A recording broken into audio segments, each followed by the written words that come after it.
Hey, it's John Nemo. Welcome back to another episode of Nemo Radio. Thought it would be a great idea to hit record because I'm super frustrated and upset right now.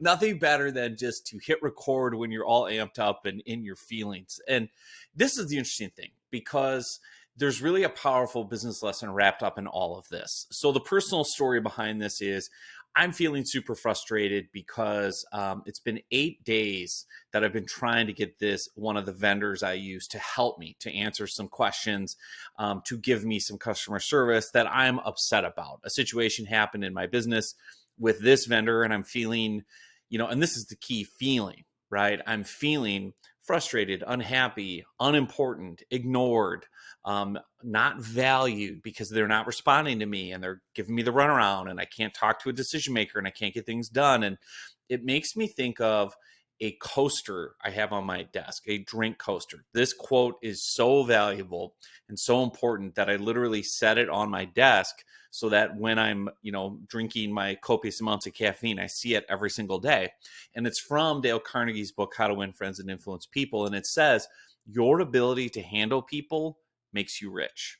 Your ability and your skill in handling other people is what makes you rich. And I don't care what type of business you're in, if you're in a career, if you work for someone, if you own your own business, whatever role you have to interact with other human beings.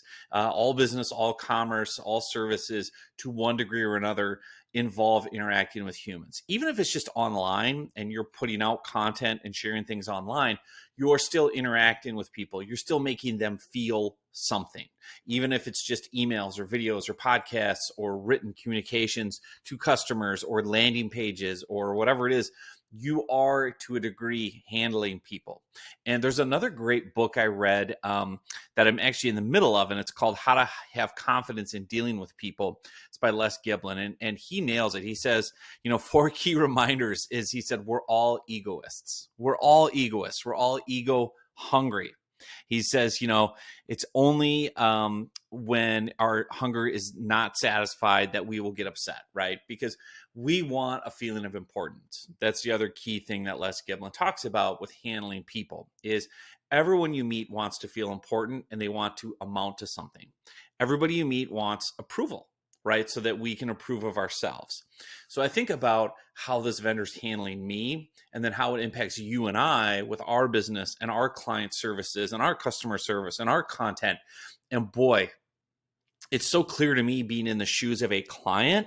And since I run a done-for-you LinkedIn lead generation agency, it's a good idea to think about client service, right? Like we're handling people all day and the team I have and even my approach with each client individually.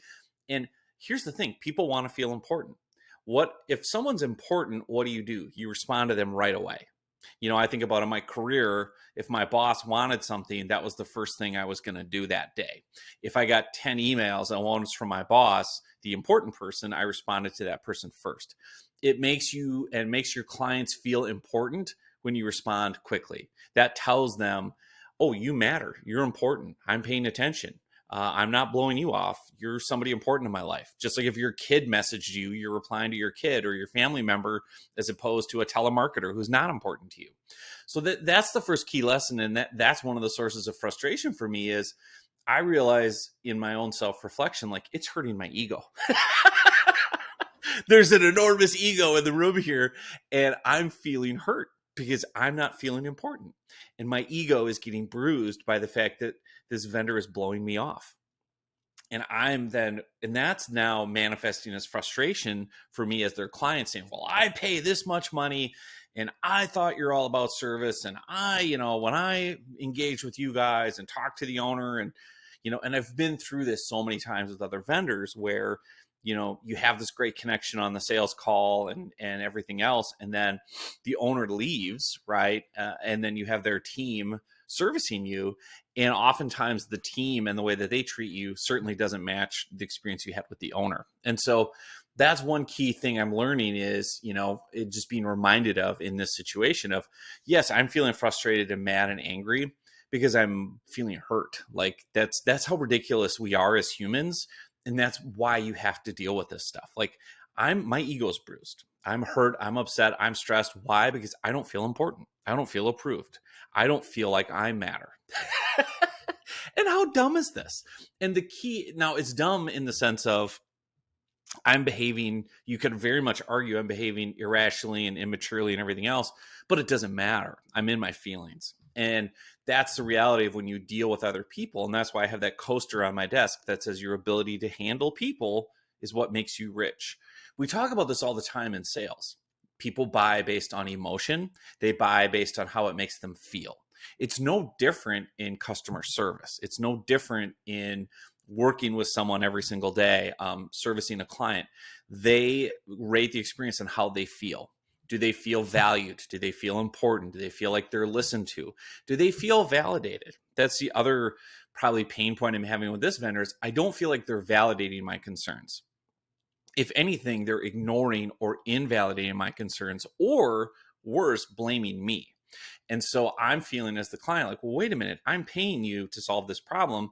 You're either ignoring me or throwing it back at me that it's somehow my fault. Well, what am I paying you for? Right. So that's the idea, again, of how to handle people and understand that the other key thing with this, the other key business lesson is you have to validate how people are feeling.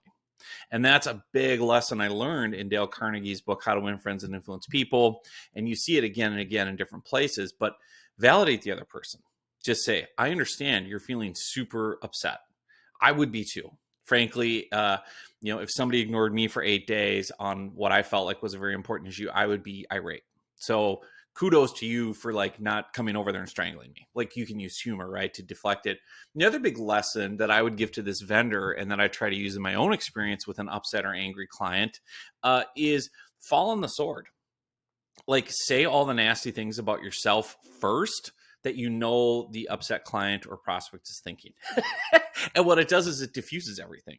It doesn't give them anywhere to go. So, what I'll do is I'll say like, look, I know you're disappointed. I would be too. And then if there's legitimate things that I've done wrong, I'll just own them and admit them. Fun. Here's a real life example. One of the contractors on our team didn't get paid. And so we ran payroll and I approve all the payroll. And then this person emailed a couple days later and was like, hey, I didn't get paid or whatever. I'm like, that's really weird. Just let me know if you don't see it, and then 3, 4, 5 days went by and they emailed again. We're like, I still didn't get paid. What's going on? So I was like, immediately I wanted them to feel important. So I responded to their email right away, right? Immediately within a minute of seeing it come in. Hey, I'm so sorry. I'm going to look into this ASAP. I look into it and I go into our accounting program and everything at Nemo Media Group. And I'm like, oh, this was my fault. It was 100% John Nemo screwed up.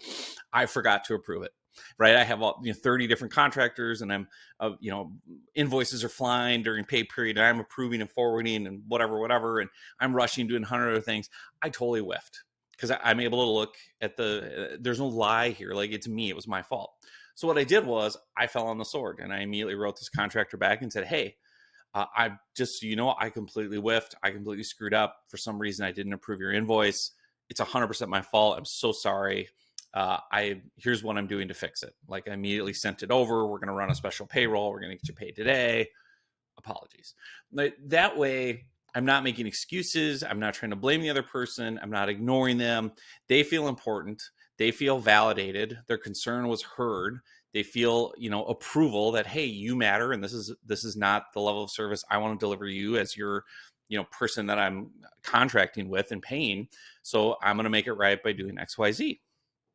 And so that's the approach that you can take in your own business, as opposed to the one I'm sitting in the client's shoes going, man, will somebody just get back to me? Will somebody fix this? And what's really funny is the longer you let this drag out, the more, as my dad used to say, you're going to make a mountain out of a molehill. Like that was one of my dad's favorite 80s sayings. Don't make a mountain out of a molehill, and the reality is I now, as an upset client, have made a mountain. I've got Mount Everest here of like frustration with this vendor because 8 days have gone by. And every single day I've been looking at my email going, well, they haven't booked a meeting yet. Well, they haven't reached out. Well, they haven't responded. And every day I'm just adding, 10,000 feet to that mountain. And the reality is with this vendor, if they would have just responded right away and said, hey, this is what happened. Let's walk through step by step. That's the other Dale Carnegie thing you can do is say, let's take emotion out of it. Let's examine the facts. Like your concern is this, this, and this. Let's look through and go back and see where the error occurred.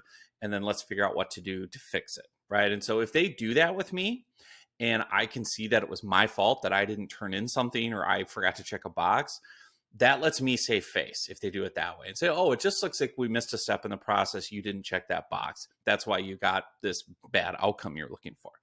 And what we can do to avoid that in the future is we'll send you a reminder about this. And listen, this time you've been a great client. We're going to cover it for you. No worries. Let's move forward. You've been awesome. Mistakes happen. Don't worry.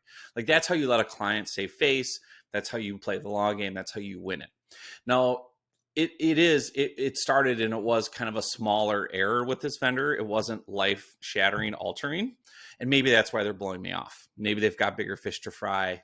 But again, I don't know that. I'm not in their business. All I know is I'm getting ignored for 8 days and I'm getting madder and madder and madder. And my ego is getting more and more bruised and I'm feeling more and more ignored and invalidated and frustrated.